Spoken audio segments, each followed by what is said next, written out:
Majka moja, granica mira. Gospa Majka moja, granica mira. Voy a compartir con ustedes esta segunda reflexión sobre la Virgen María y voy a pedirle al Señor su santa palabra.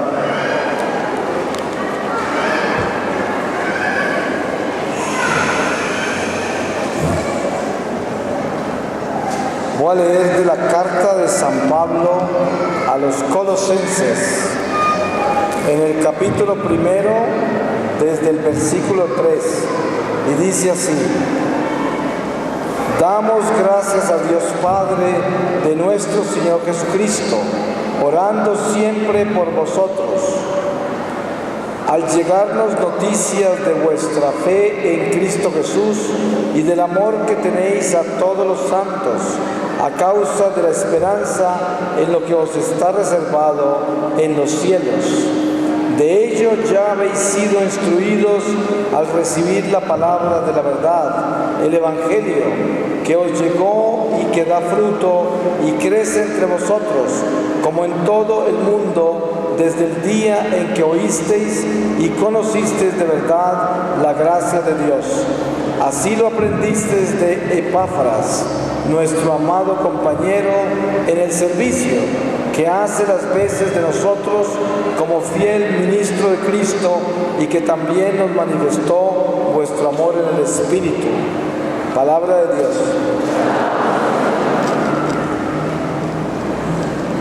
Pues voy a tener que esperar un momento porque hay mucha gente hablando. ¿Ustedes la oyen? Y no podemos hablar así. Bueno, todos nosotros como católicos tenemos una responsabilidad muy grande. Y la responsabilidad que tenemos es que somos llamados a vivir nuestra fe conscientemente. Eso quiere decir, un padre de familia que es llamado a vivir su matrimonio conscientemente es un padre que no solamente tiene que preocuparse de llevar el pan a la mesa, sino también de llevar el amor a la mesa y de también tener esa integridad para ser un modelo para sus hijos y para su esposa. Lo mismo la esposa, lo mismo los hijos con los padres. Eso es la integridad que el hombre debe tener para poder vivir la vida que Dios le dio con dignidad, de acuerdo a lo que Dios quiere de cada uno de nosotros. Ustedes saben que si alguna cosa le falta a este mundo hoy es dignidad. La mayoría de la gente está haciendo todo sin escrúpulos, no les importa absolutamente nadie ni nada, sino que les importa su propia ganancia, su propia ventaja. Y esto es algo que nosotros debemos como católicos corregir, porque nosotros debemos ser el ejemplo de toda la sociedad, especialmente la gente que no conoce a Dios, que están adorando dioses falsos, pues están enamorados del mundo material. Entonces, como católicos, así como un padre tiene que compenetrarse en el amor a su esposo, a sus hijos, igual una madre, igual los hijos a sus padres, así nosotros como católicos tenemos que compenetrarnos en los misterios de la Iglesia para que podamos cada día ser más estudiosos, más compenetrados con Dios, cada día tener más sed de aprender de Dios. Hoy es muy común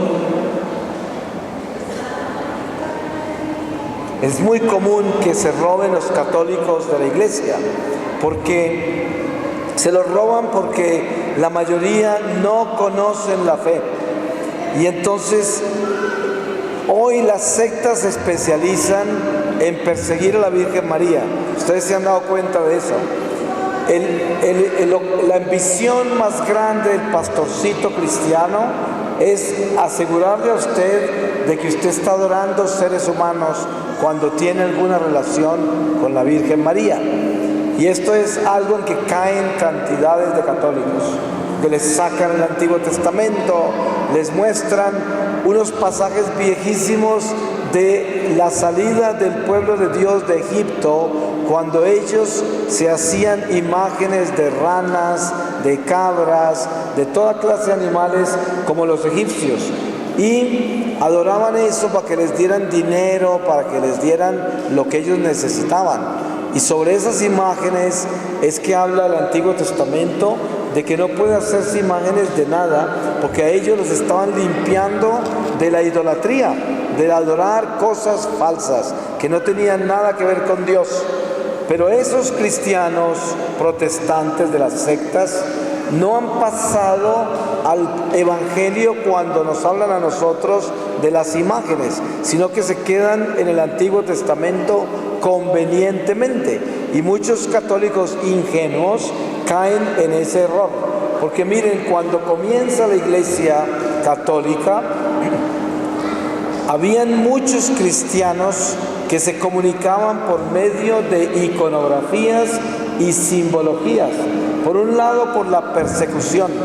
Y en una época, el ictus, que era un símbolo, que era un pescado, que todavía se comunica en la iglesia entre cristianos, se comunicaban así mostrando que eran cristianos y eran señales que se daban. Después, la historia sagrada la comunicaban a través de imágenes. Entonces, en las catatumbas de Roma se encuentran imágenes de la Sagrada Familia, imágenes de María solita, de San José, imágenes de María Magdalena, de San Pablo, de toda clase de santos y de todos los apóstoles que estaban envueltos en el principio de la iglesia. Y esas imágenes están ahí porque son historia iconográfica de la vida sagrada de nuestra iglesia, de nuestra familia en Dios. Imágenes de Jesús. ¿Por qué tienen imágenes de Jesús? Porque San Pablo en los Hechos de los Apóstoles testifica que más de 500 personas vieron a Jesús ascender al cielo. ¿Ustedes se imaginan toda la gente que vio a Jesús durante sus 33 años? Fueron muchos, y por eso las imágenes que hacemos de Jesús son imágenes de un Dios que se presentó ante nosotros y lo pudimos ver con nuestros ojos. O sea que no estamos haciendo imágenes de un Dios que nadie ha visto. Como se hablaba en el Antiguo Testamento, se decía, a Dios nadie lo ha visto. Claro, nadie lo había visto. San Juan dice, a Dios nadie lo ha visto. Y él está hablando del Padre, porque él sabe que él mismo vio a Jesús. Y Jesús es Dios, y es el Hijo, segunda persona de la Trinidad. Entonces, en este idioma de las imágenes nuestras, no existe idolatría, porque nosotros estamos viviendo la familia de Dios, y en esa familia de Dios es donde llevamos nuestra historia. Nosotros tenemos álbumes fotográficos de nuestros antepasados, y cuando compartimos esas fotos con nuestros amigos y familia, no estamos adorando a nuestros antepasados, sino que estamos reviviendo la familia que ha partido antes que nosotros. Ahora, cuando nosotros entendemos perfectamente qué es la relación que tenemos con los santos y por qué razón hay estatuas de santos en la iglesia e imágenes de santos, incluyendo entre los santos a la Santísima Virgen María, pues nos damos cuenta de que los santos son nuestros hermanos mayores que ya llegaron al reino de Dios. Y por lo tanto, nosotros en un acto de humildad nos unimos a los santos para que ellos, en unión con nosotros en nuestras necesidades, acudan ante el tribunal del Señor, ante su divina majestad, con nuestras necesidades, y le pidan junto con nosotros por esas necesidades. O sea que se llama la comunión de los santos. La Iglesia Católica tiene una jerarquía que está ligada directamente a la jerarquía divina. Ustedes saben que en el cielo hay jerarquías. Las jerarquías de ángeles son 9 coros. Tenemos la Santísima Trinidad, tenemos la Virgen María, y el mismo Jesús nos dijo que en la casa de su Padre habían muchas mansiones. Eso quiere decir que hay muchos estados dentro del cielo. Pero algo muy importante distinguir es esto: Dios permite que el pueblo de Él en la tierra, que es la iglesia militante, o sea, la iglesia católica, solicite a Dios de que una persona que vivió entre ellos, que están seguros que fue santa porque dejó tantos frutos, que el pueblo de Dios quiere que esa persona lo represente ante la corte divina en el cielo. Entonces se abre la causa de canonización de una persona que el pueblo considera que fue santo. Por ejemplo, para que abren la causa de canonización de cualquier persona que haya vivido en México, que haya sido muy santo, tienen que esas personas costear los gastos de esa causa y buscar las pruebas, traer los testigos y mandárselo a Roma para que abran una causa para investigarlo. Y estos son el pueblo de Dios que pide que esa persona sea ante la corte divina un abogado para nosotros. Entonces den cuenta que es el mismo pueblo de Dios el que le pide al Señor que ese santo sea reconocido como santo ante el tribunal de Dios para que interceda por nosotros. Eso no quiere decir que los demás que se han muerto en santidad y no han intercedido para que su causa se abra en el Vaticano, eso no quiere decir que no son santos y que no están en el cielo. Solo que esos santos que Dios acepta que sean abogados nuestros ante la corte divina, son santos que el pueblo pidió y que Dios aceptó. Y entonces cuando la iglesia abre el caso y ya lo nombra y lo reconoce como siervo, en ese momento se abre la inmensa posibilidad de canonizarlo, que nos asegura a nosotros de que esa persona sí está en el cielo. Y en esa forma tenemos nuestra comunicación con estos seres que son hermanos mayores nuestros que entraron a la gloria del Señor. Estas cosas hay que saberlas bien, porque cuando usted le están llenando el cerebro de mentiras a través de las sectas cristianas, no puede dejarse engañar de que nuestra relación con los santos es idolatría. La experiencia que yo tengo con la Santísima Virgen María es una experiencia que comienza en el lago. Yo les conté a ustedes que estaba en un lago durante la visión que tuve con el Señor, que duró toda la noche entera, como 8 o 9 horas, y viví el juicio de mi vida ante Él. Estando viviendo el purgatorio, que era un lago donde estaba con el agua hasta la cintura, en ese estado, el Señor permitió que yo viera a la Virgen María en sus ojos. Cuando ella me apareció, después de que el Señor me anunció de que me iba a enseñar cómo confiar en su misericordia, desde que ella apareció, pues yo no podía sostenerle su mirada, porque ella estaba en una autoridad gigantesca de humildad y de pureza, que era exactamente lo que yo no tenía. Y por lo tanto me escapé a su mirada y miro hacia el lago. El agua del lago se estaba moviendo, y cuando yo miré en el agua vi su rostro dentro del agua, y ella me habló y me decía que era mi madre, que siempre había sido mi madre, que nunca me iba a abandonar y nunca me había abandonado, que tenía que confiar en el amor de Jesús y que ella me iba a enseñar cómo confiar en su misericordia. Y en ese momento me mostraba con su brazo todos esos espíritus que habían en el lago, que eran mis pecados de 33 años. Esos espíritus eran mis pecados y mi alma conocía cada uno de esos pecados. Es más, cuando miraba uno de esos espíritus, podía ver absolutamente todo relacionado con ese pecado.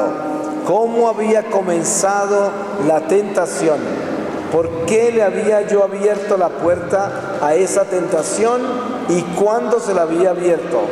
Después veía cuándo había caído en esa tentación y había quedado atado a las fuerzas del mal y luego todas las consecuencias. Y la Virgen me mostró sus espíritus y me decía: esos no eres tú, esos son el pecado. Ella no los miraba y me decía que yo era el pecador. Y ahí es cuando comienza a darme esta lección de cómo confiar en el Señor Jesús. Y me decía: el Señor me quiere perdonar porque yo soy el pecador. Tengo que aceptar su misericordia. Y solo con eso, con lo que ella me decía que repitiera con ella, de aceptar la misericordia del Señor, veía cómo se iban esos espíritus del lago, quedaban derrotados. Y encontré en la Virgen María esa escuela de la misericordia de Jesús. María es la que nos lleva a comprender este misterio insondable de la realidad divina de su Hijo. Por intermedio de ella, que es madre y que es un ser humano, que no es divino, encontramos ese vientre de ella donde nació el Mesías, de donde nació el Mesías. Un vientre en el que fue engendrado Dios, no fue creado, sino engendrado por obra del Espíritu Santo, en un instante, cuando el arcángel San Gabriel se le apareció a María. Ustedes saben que todo ser humano, para poder hablar con un ser celestial, tiene que estar en éxtasis. No lo puede ver así nomás, porque se moriría. Solo con la voz de un ser celestial que está en una frecuencia tan alta del amor, podemos desintegrarnos si nos habla.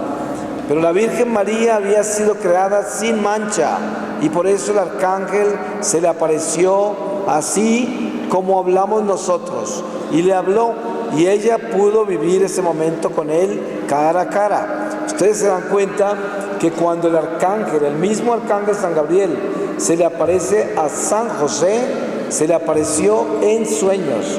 Y durante las 3 pasajes de la Biblia donde San José recibe revelaciones en sueños, son el ángel hablando con él, pero no como con la Virgen, que se le aparece cara a cara. Abraham habló con 3 ángeles que dicen que son la Santísima Trinidad, pero en el libro de Tobías encontramos a Tobías, que viajó con San Rafael Arcángel por una jornada muy larga, y cuando volvió, el arcángel le reveló a él y a su papá de que cuando él estaba comiendo, no estaba comiendo.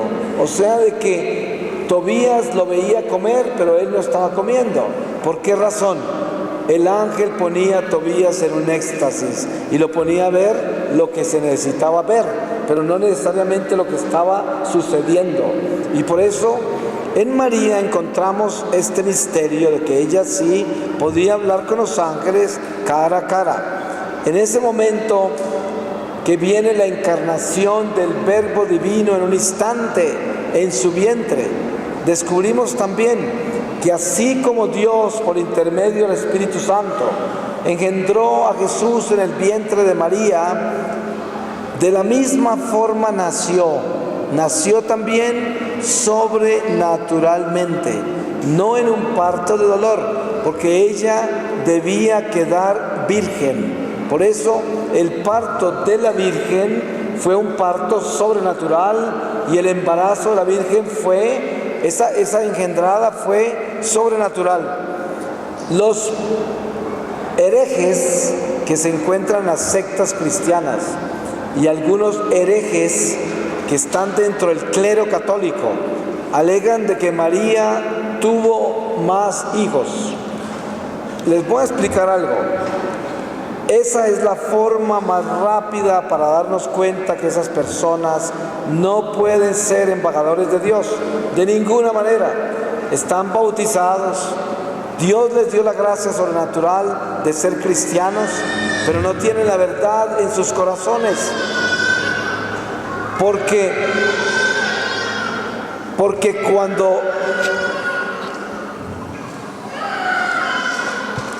cuando el ángel le anuncia a María que el Verbo divino se va a encarnar en su vientre, en ese instante lo primero que dice María es ¿cómo? ¿Cómo es posible si yo no conozco a ningún hombre?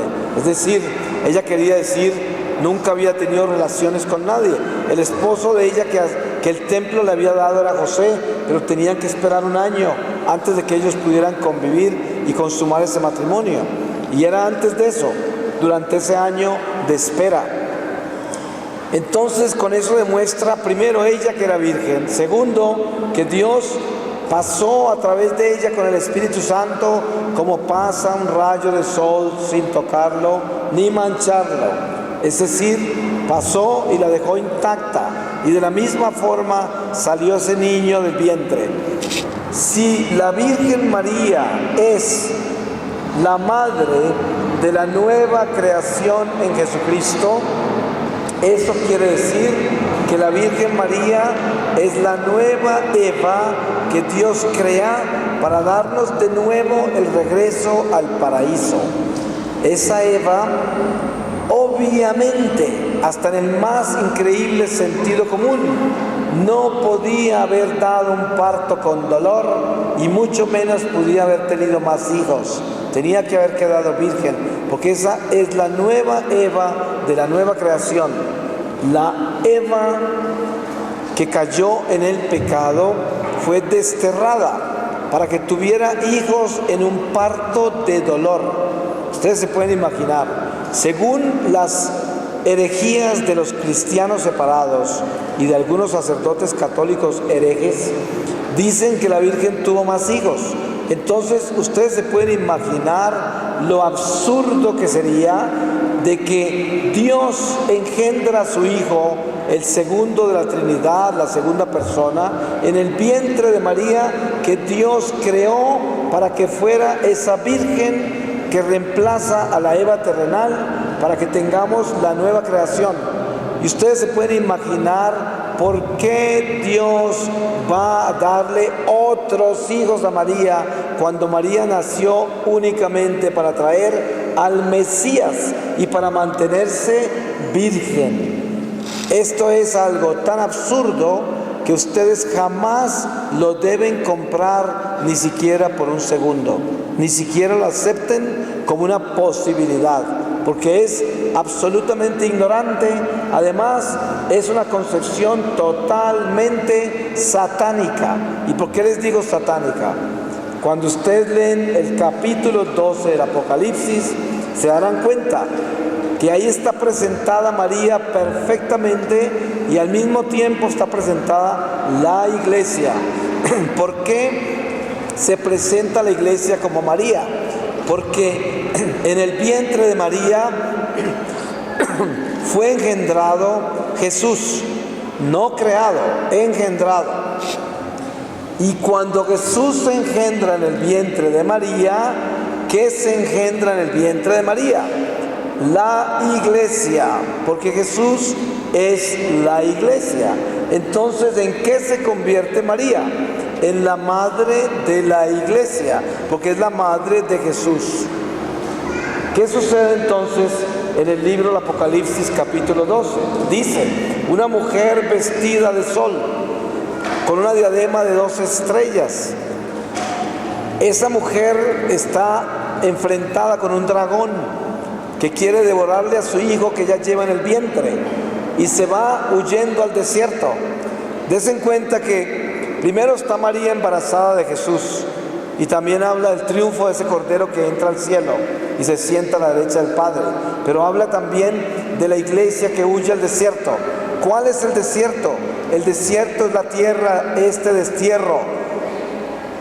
Cuando nosotros le oramos a la Santísima Virgen María, Dios te salve, Reina y Madre, hay un pasaje que dice, a nosotros los desterrados hijos de Eva.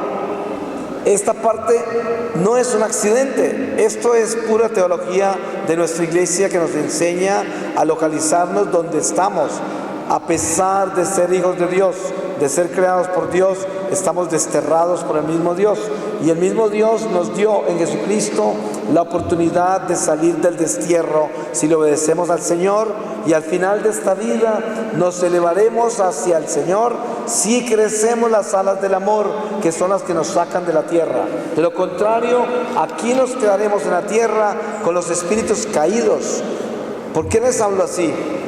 En ese mismo capítulo 12 del Apocalipsis van a leer un pasaje que dice: ay de la tierra y del mar, porque Satanás ha sido lanzado allá y está furioso, porque su tiempo se termina ya. Miren, ahí no dice ay de Júpiter y del mar, sino de la tierra. No dice ay de Venus y del mar, dice de la tierra. ¿A dónde lanzaron al diablo? ¿Lo lanzaron a Venus? No, lo lanzaron a la tierra. Les queda muy difícil a ustedes creer que el único lugar donde existe vida humana como la que nosotros conocemos, vida de seres, de criaturas, es en la tierra. La tierra es el corazón de toda la creación entera.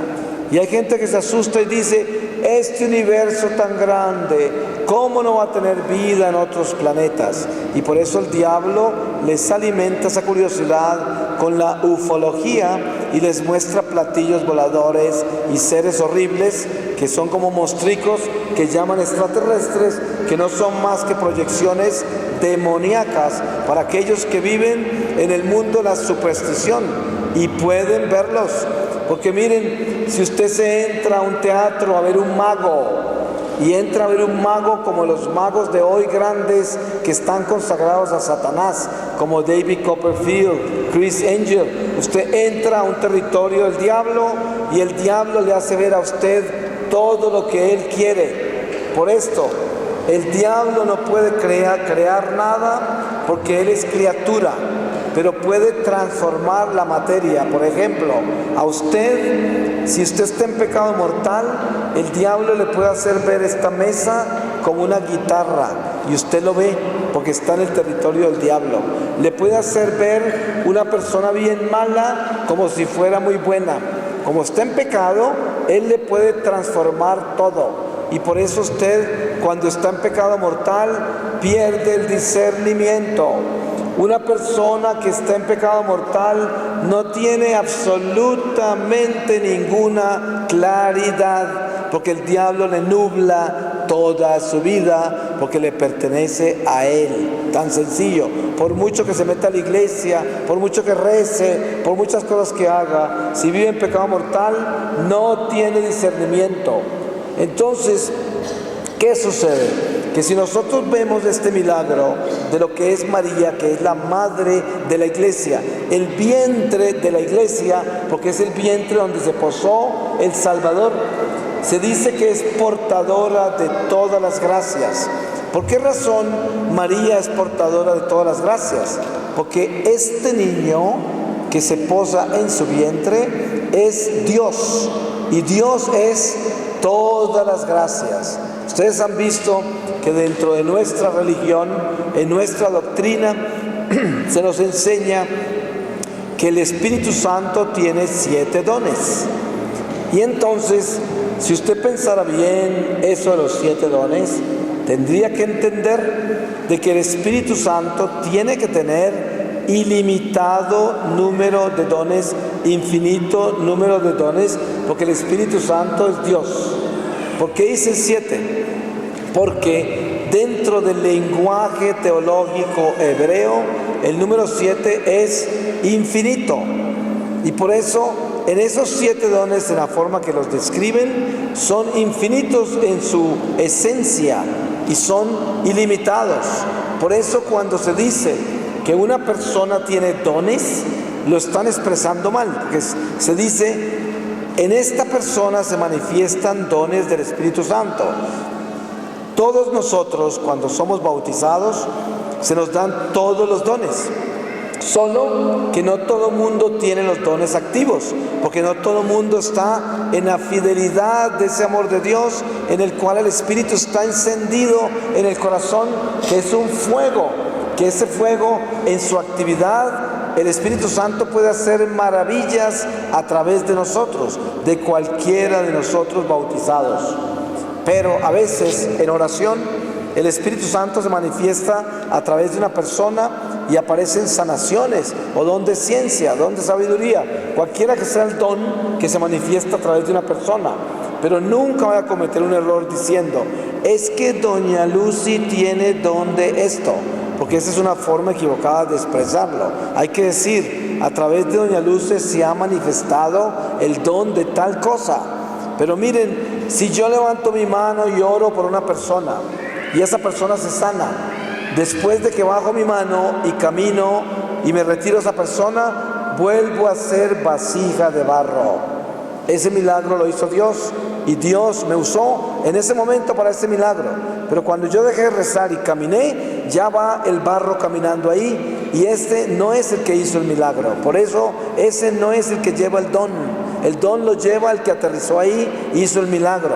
Por eso no podemos engañarnos con los dones de doña o de don, sino que los dones son del Espíritu Santo, la unción del hombre.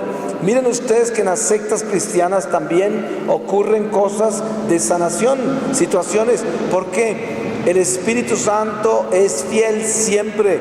Cuando dos o más se reúnen en nombre de Jesús, Él estará en medio de ellos y hará maravillas, porque lo llamaron y el amor obedece. Pero eso no importa en qué estado se encuentren los instrumentos que lo llamaron. Por eso uno nunca se debe dejar engañar de que allá en esa secta de tal ocurren grandes sanaciones. ¿Cómo así que aquí en Iglesia Católica no pasan esas cosas? Eso tiene que tener mucho cuidado con estas cosas, porque cuando Jesús envió a los discípulos la primera vez, entre ellos iba Judas Iscariote. Judas Iscariote había recibido de Jesús la misma unción que le dio a los otros 11 y era un traidor. Cuando él regresó, él y todos los demás estaban asombrados de las maravillas que habían hecho en el nombre de Jesús. Judas había sanado enfermos, había liberado posesos, había hecho maravillas y era un traidor, porque el Espíritu de Dios siempre es fiel. Por eso no se asombren porque una persona oró y alguien se sanó, porque ocurrieron cosas sobrenaturales en un grupo de oración, porque pasó esto y pasó aquello. No se asombren. ¿Por qué será que no se deben asombrar? No se deben asombrar porque eso puede ocurrir a través de cualquier persona que invoque el nombre del Señor y pida ayuda para alguien. El Espíritu Santo acude y ayuda sin importar si el instrumento no está en orden. Por eso Judas sanó. Por eso Judas resucitó gente y liberó posesos. Porque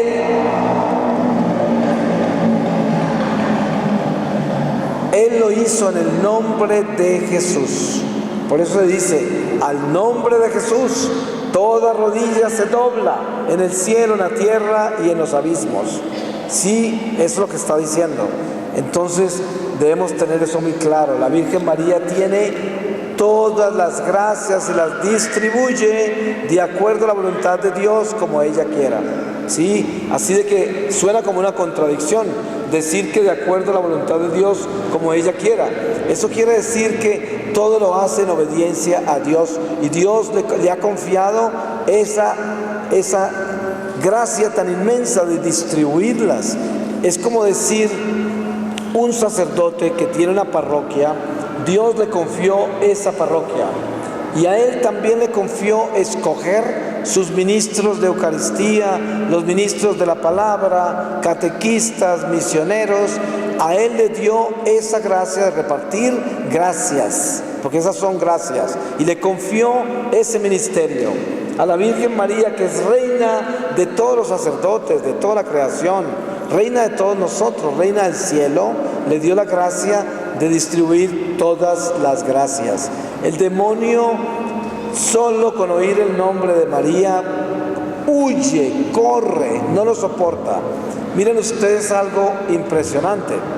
Cuando nosotros estamos conscientes de lo que es la oración, vamos a ver esto que la Virgen me enseñó. Este es el Santo Rosario. Es un arma poderosa. ¿Por qué es poderoso este rosario? Por esto. Si yo levanto este crucifijo, lo levanto así, los espíritus que están en el aire, espíritus del mal, esos espíritus están en la eternidad, no están en el tiempo ni en el espacio. Entonces, cuando yo subo este crucifijo así, ellos encuentran a Jesús en la cruz, crucificado, porque en el eterno presente de Dios, Jesús está en la cruz, está ahí en esa cruz en Gólgota. Entonces ellos, si usted está en gracia de Dios y levanta este crucifijo, ellos no van a ver este pedacito de madera con este Jesús de metal, sino que se van a encontrar con el Señor Jesús en la cruz. Por eso la iglesia usa crucifijos para exorcismos. Miren que los exorcistas, cuando van a exorcizar un poseso, lo primero que hacen es cubrir todas las paredes con crucifijos por toda parte, cerrar todas las puertas, para que cuando vayan a exorcizar puedan atrapar los demonios y hacerlos confesar todas sus maldades para saber cómo sacarlos. Entonces, ¿no les parece a ustedes muy curioso que todas las sectas cristianas no resisten los crucifijos? No los quieren ver, usted no los puede mostrar, para ellos supuestamente es idolatría. Entonces, ¿por qué será que el diablo se asusta con un crucifijo?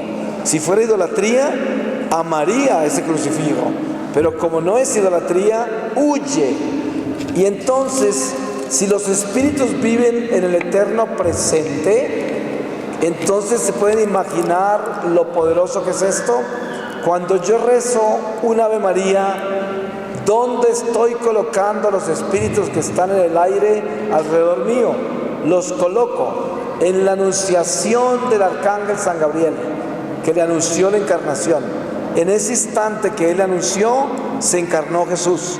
Entonces es la anunciación, la encarnación y luego la visitación a Santa Isabel, todo en un Ave María. ¿Ustedes creen que los demonios van a dejar que ustedes los lleven allá?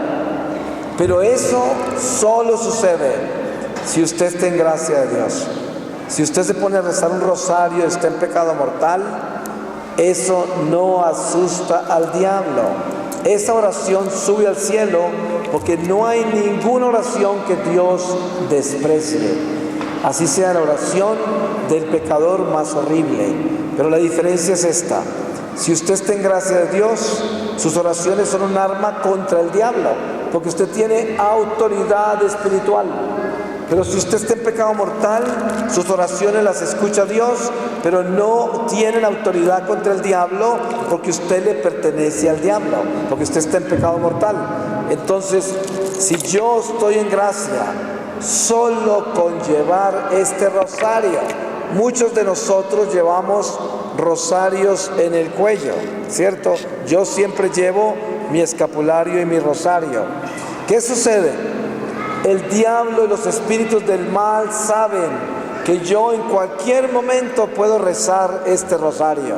Entonces ellos no van a querer estar cerca a mí, porque es igual que un ladrón que va por la calle y ve una joyería. Ese es el encanto de todo ladrón. ¿Cómo no quisieran robarse una joyería? Es mucho mejor que robarse una tienda de comida, ¿no es verdad? Entonces, la joyería es la atracción más grande de todos los ladrones. Y él va todo emocionado porque vio una joyería.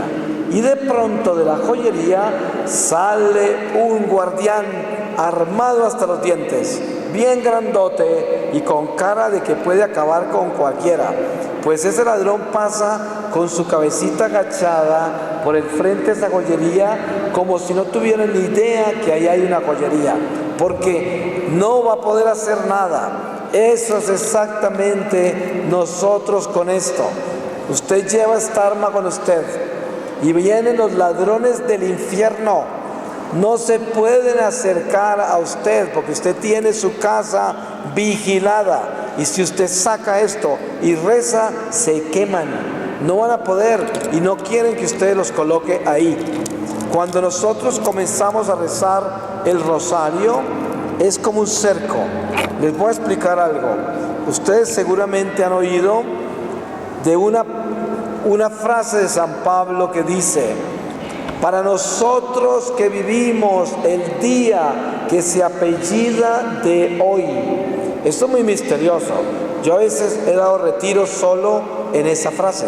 ¿Por qué? Porque con eso está diciendo varias cosas. Primero, está diciendo que toda la vida nuestra es como un día. Otro, que nosotros estamos viviendo una realidad que solo cuenta en el instante en que estamos. Nada más. ¿Cuál es su realidad? Su realidad no es el minuto que se fue ni el que viene. Su realidad es este instante. ¿Cuándo le puede dar uno a Dios? ¿Cuándo puede darle Dios a usted una gracia? En este momento. Entonces, ¿qué hace el diablo? El diablo se asegura que usted no esté acá, que tan solo tenga su esqueleto acá, pero que su corazón y su atención las tenga en la cocina de su casa, por allá quién sabe dónde, o pensando quién sabe en qué, en la telepatía de las gallinas o quién sabe en qué, pero en todas partes menos acá. Por eso la gracia que usted va a recibir en este momento no la recibe porque el diablo le robó la atención. Ustedes se dan cuenta cuántas veces vamos a misa y leen la palabra y después de que terminaron de leerla dice uno, ¿qué fue? No me acuerdo. ¿Qué pasó? Me la robó el diablo. Porque cuando me roba la palabra, me disminuye la fuerza de la misa, de la Eucaristía. Y no es igual cuando yo escucho el verbo divino. Porque, ¿qué es la misa? Y el verbo de Dios se encarnó. ¿Y qué sigue? Y se hizo hombre y habitó entre nosotros. Esa es la Eucaristía. Y si yo no escucho lo que dijo el verbo al irse a encarnar, ¿no pierdo yo gran parte de la gracia de la misa? Claro que sí. Por eso la recomendación que se le hace a los católicos siempre es de tener el libro con la lectura de los días, de todos los días. Y así usted lee las lecturas de la misa antes de ir a misa. Y ahí no hay chance de que se la roben porque usted ya la oyó. Entonces tiene la seguridad de que la palabra la tiene en su corazón. Pues la Virgen me dice, cada día es nuestra única realidad. Por eso se dice, todos los días debemos estar preparados para morirnos. Si no estamos preparados para morirnos, no somos realmente los cristianos que debemos ser. Así de que, fíjense lo absurdos que somos. A veces pretendemos que mañana vamos a estar vivos. Hay gente que se sienta en el sofá de la casa a preocuparse como loco por lo que va a pasar mañana. ¡Qué pretensión! Cuando nadie sabe si se va a levantar, nadie sabe, solo Dios. Y por esa realidad que es tan increíblemente cortante, la Virgen nos recomienda que recemos el rosario todos los días, porque el rosario es como un cerco que le ponemos al mal. Cada Ave María es un palito del cerco. Cada misterio es una puerta que se cierra al abismo del mal y se abre hacia el cielo. Y entonces usted y todas sus intenciones quedan consagradas aquí dentro del cerco. Asegúrese que ese cerco quede bien construido. Si usted está rezando solo y usted está rezando acá, Dios te salve María, y se va al siguiente, pero en el tercero se elevó, se fue, devuélvase y hágalo otra vez para que le quede bien hecho el cerco. Hay rosarios que son vacíos porque son una recitación monótona que no tiene espíritu. Estos rosarios no valen nada, absolutamente nada, cero, porque no tienen amor. No, usted no está pensando en el misterio de lo que está rezando, porque en cada Ave María usted tiene que saber que así como los espíritus que están en el aire quedan colocados con una Ave María en ese misterio, con más razón usted que lo está rezando debe estar colocado en el misterio. Yo rezo, Dios te salve María, llena eres de gracia. ¿Quién le dijo eso al Señor, a la Virgen? Ok, y entonces en ese momento ¿qué ocurre? Dos cosas, la anunciación y la encarnación, porque Él anuncia y la Virgen queda esperando, ahí mismo. Ahí no, la palabra no dice que el arcángel anunció y una semana después apareció embarazada, no. El arcángel anunció y engendró el Espíritu Santo a Jesús. Y luego se va a visitar a Elizabeth. Y aquí en la misma de María encontramos la visitación. Por eso, cada que usted rece una Ave María, acuérdese, San Gabriel, la Virgen María, encarnación, visitación, anunciación en el Ave María. Y si usted tiene eso en el corazón, y luego entra un misterio, el segundo misterio gozoso, la visitación de la Virgen Santísima a su prima Santa Isabel. En su corazón usted tiene que vivirlo, pensarlo, disfrutarlo, meditarlo, y así los espíritus del mal quedan enceguecidos, porque usted al meditarlo trae toda la luz de ese misterio. Y por eso, cuando termine de hacer este rosario bien hecho, bien meditado, queda usted en medio de este rosario protegido todo el día. Estoy hablando de una persona que esté en gracia, porque esto no es un amuleto. Si usted está en pecado mortal, este rosario no lo protege. Con este rosario lo puede ahorcar el diablo mismo, porque él no va a ver aquí ningún espíritu. Aquí va a haber simplemente este objeto. Pero si usted está en paz con Dios, esto brilla y es luz en la oscuridad. Por eso, cuando usted tiene este rosario sin bendecir, es simplemente pedazos de madera. Cuando el sacerdote lo bendice en el nombre del Padre, el Hijo, el Espíritu Santo y la Iglesia, inmediatamente entra espíritu acá, el Espíritu de Dios. Y si usted está en gracia, entonces esto es una extensión de su gracia. Y esto se convierte en un arma letal. Esto es lo que la Virgen nos ha dado como una de las gracias más grandes e importantes. Entender que en el misterio de nuestra Iglesia tenemos una madre. Y la madre es una madre que la divinidad nos ha dado para que nosotros rescatemos el paraíso que perdimos. A través de María llegamos a Jesús. Y esta es una realidad. Si usted entra en una relación íntima con la Virgen María, seguramente va a entender y va a comprender cómo es que ella le enseña a llegar a Jesús. El diablo odia a la Virgen. Si usted quiere desterrar el demonio 1000 veces de su vida, tráigale a la Virgen de Guadalupe. Eso, miren, uno de los atentados más grandes de Satanás contra la Virgen María es las sectas cristianas. ¿Ustedes qué creen que están haciendo en México? Tratando de tumbar la basílica. Eso es lo que hacen. Andan por todo México consiguiendo gente que se vaya contra la basílica, que se vaya contra la Virgen. Eso es lo que hacen todos los días. Por eso yo les aconsejo esto: nunca cometan el error de sintonizarse a un canal de esas sectas, de escuchar radio de ellos, de leer ningún libro de ellos. Nunca toquen nada de ellos. Ellos son hermanos nuestros en Jesucristo, pero ellos están sembrando toda clase de errores, y la meta de ellos es sacarnos de la iglesia, porque ellos creen que nosotros estamos en la ramera de Babilonia y creen que el Papa es un anticristo. Ustedes se pueden imaginar eso, y que la Eucaristía es algo demoníaco, y que la Virgen es un ídolo, una diosa que nosotros engalanamos para adorar. Ustedes pueden imaginarse más herejías más grandes que esas. ¿Cómo le va a aprender uno a gente así? Tienen una Biblia que les faltan 7 libros, no tienen ninguno de los libros deuterocanónicos, ninguno. Entonces, y encima de eso, algunas de las partes del Evangelio las han manipulado en las traducciones, convenientemente. Ahora, entendamos que nosotros no adoramos a la Virgen María. Cuando usted a veces ve en la iglesia casos que sí son de idolatría, esas son las personas que escandalizan a la humanidad. Yo he visto católicos entrar a una iglesia con una novena a la Virgen y entrar derechito a la estatua de la Virgen. Se arrodillan, prenden una vela, rezan la novena, lloran, le tocan los pies a la estatua y luego salen. Nunca fueron al Santísimo, jamás se inclinaron ante el Señor. nunca reconocieron al Señor durante todo el tiempo que estuvieron en la iglesia.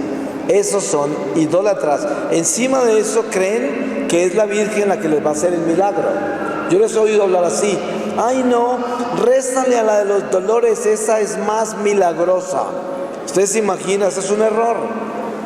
La Virgen no es milagrosa, Dios es milagroso. Lo que pasa es que a través de la Virgen nosotros encontramos los milagros del Señor. Entonces decimos, la Virgen de los Dolores es una Virgen a través de la cual han ocurrido inmensos milagros. Eso está mejor dicho. Y por eso la misma Virgen no quisiera que nosotros dijéramos que ella es milagrosa. Miren que cuando se habla de la Virgen de los milagros, no se habla de que la Virgen es la que hace los milagros. Y también cuando se dice la milagrosa, hay que entender por qué se llama así. Porque es que ella trajo a Jesús para hacer esos milagros. Y por eso la llaman la milagrosa. Así de que la Virgen María me ha confiado a mí, para mi vida, algo que yo tuve mucho dolor para poderlo superar.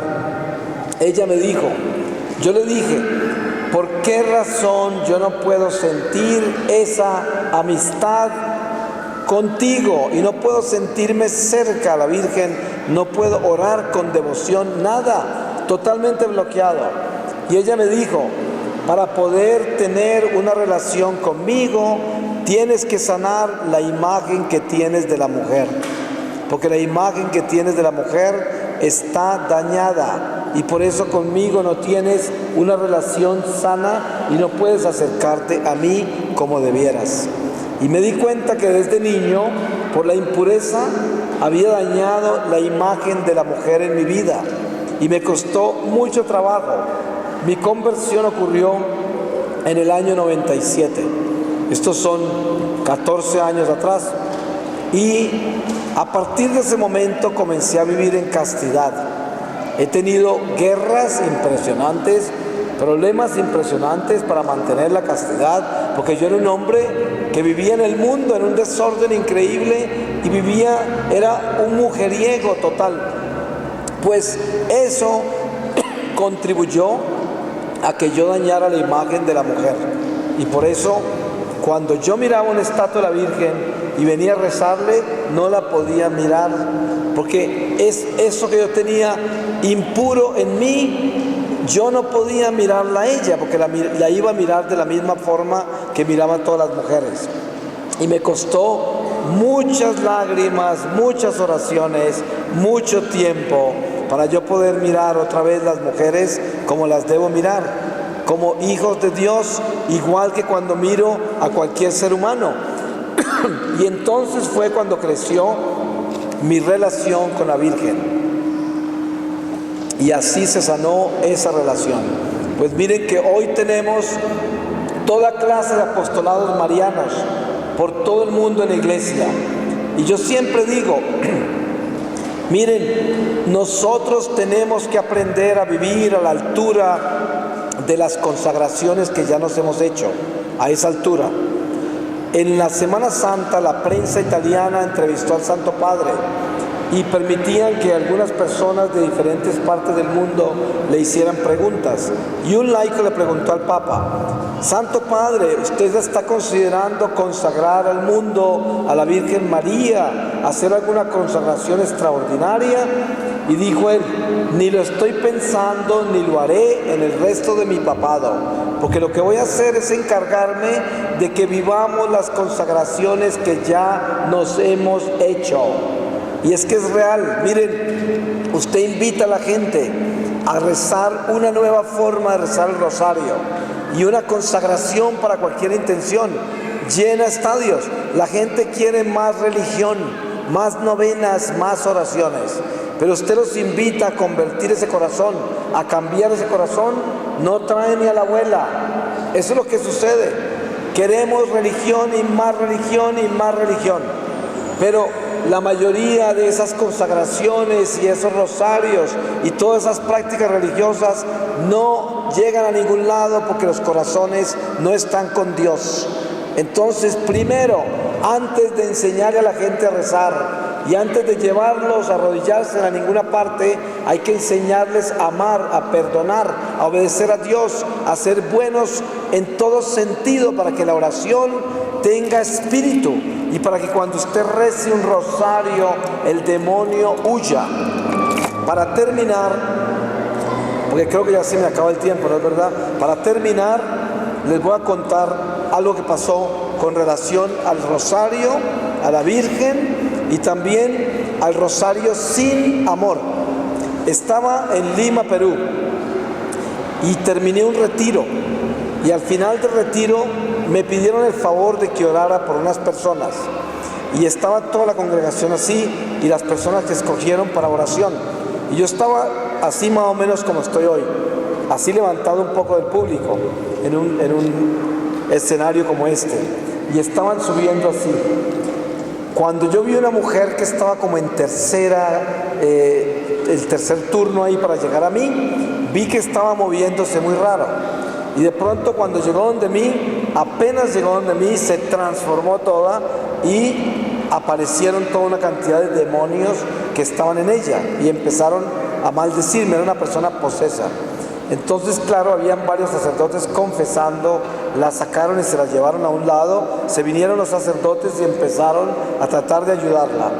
Toda la gente que estaba ahí comenzó a rezar un rosario a toda velocidad.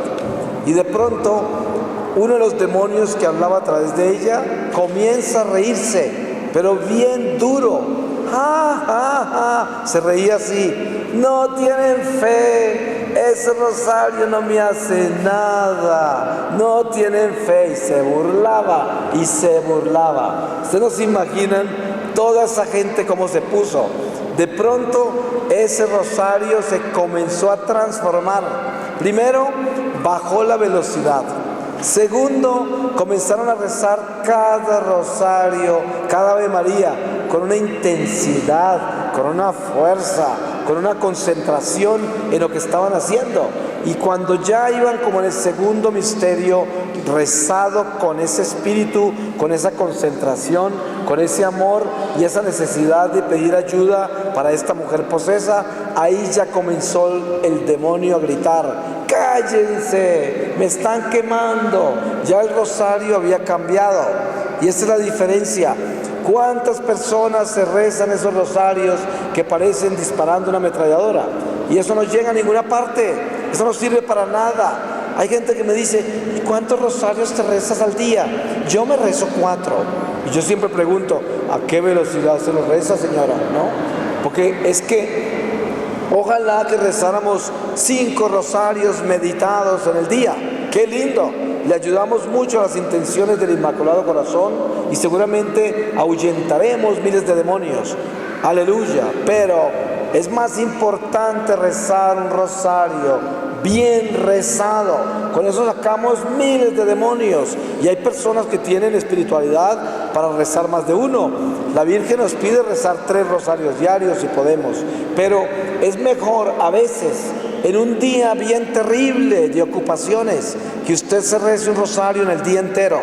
¿Sabe qué me enseñó la Virgen? Si yo tengo un día demasiado ocupado, donde estoy corriendo de un lado para otro, hay días así, que no tiene uno tiempo ni para arreglarse bien al salir. Pues uno puede rezar una década, más adelantico otra década, otra decena, ¿no? Y después otra decena y completar el rosario hasta terminarlo, asegurarse de terminarlo. Por esto, si usted tiene en su corazón la intención de hacer ese rosario, desde que usted decidió rezarlo ya quedó completo, solo tiene que terminarlo. El rosario no es una varita mágica de abracadabra. El rosario es una oración con Dios contra los espíritus del mal. Por lo tanto, si usted se tarda todo el día, en un día muy ocupado, para rezarlo, pero lo completa, lo rezó perfectamente, pero lo reza bien rezado. Y habrán días en que usted lo puede rezar todo sentadita o caminando o en el carro en algún lado, lo completo seguido. Y a lo mejor, a veces uno de viaje puede rezar varios rosarios, ¿no? Pero lo importante es que la oración tiene que tener el espíritu de amor, el espíritu de Dios tiene que estar concentrado, si no, no vale nada. Pues el mensaje de María es: debemos vivir en oración 24 horas al día. ¿Y cómo se hace eso? Tener a Dios presente en todo lo que hago, cuando como, cuando sueño, cuando me levanto y me acuesto, cuando me baño, cuando corro, cuando trabajo, cuando me comunico con la gente, cuando me comunico con los animales. En todo momento yo debo tener a Dios presente. Eso es vivir en oración, y eso es lo que la Virgen María nos pide.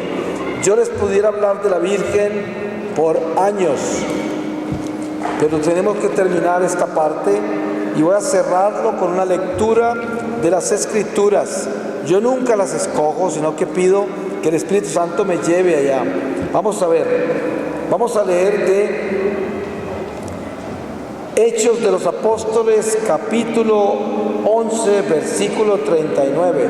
Dice: comienzos de la iglesia en Antioquía. Los que se habían dispersado por la tribulación surgida por lo de Esteban llegaron hasta Fenicia, Chipre y Antioquía, predicando la palabra solo a los judíos. Entre ellos había algunos chipriotas y cirenenses que cuando entraron en Antioquía hablaban también a los griegos, anunciándoles el evangelio del Señor Jesús. La mano del Señor estaba con ellos y un gran número creyó y se convirtió al Señor. Palabra de Dios. Pues le damos al Señor gracias y lo bendecimos por la Santísima Virgen María, y le pedimos a la Santísima Virgen María de Guadalupe que nos ayude para sacar la furia del demonio de esta bella nación mexicana, para sacar la furia que hay en todos estos criminales y en toda esta gente que está haciendo tanto daño. Porque yo sé que la Santísima Virgen María, que está acá en ese trono extraordinario de la Basílica en el DF, está acá para defender esta nación. Por eso, con la sangre de los mártires, de todos los cristeros que ustedes tienen aquí debajo de la tierra, que no murieron en vano, y con la ayuda de la Santísima Virgen María de Guadalupe, vamos a sacar el diablo de esta nación, lo vamos a poner a correr. Amén.